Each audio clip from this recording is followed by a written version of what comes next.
দাঁড়িপাল্লা নিয়ে যে দল নির্বাচন করছে, ৭১-এ তারা পাকিস্তানকে সমর্থন করেছে।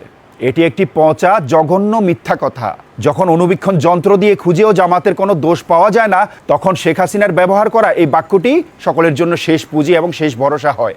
মূলত ৭১-এ যারা পাকিস্তানকে সমর্থন করেছিল তাদের কেউই বর্তমান জামাতের দলে নাই।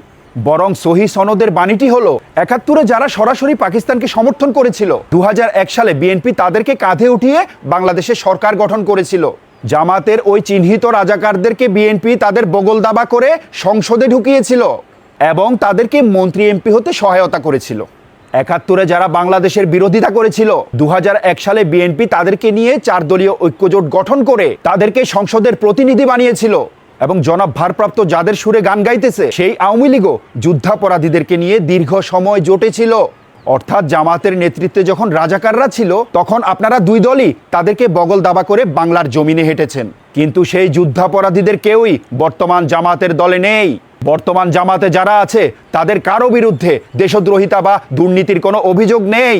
আপনারা নতুন কিছু বলেন, এসব বলে জাতিকে আর বিভ্রান্ত করা যাবে না, বরং এসব বলে আপনারা নিজেরাই ফাঁদে আটকা পড়বেন।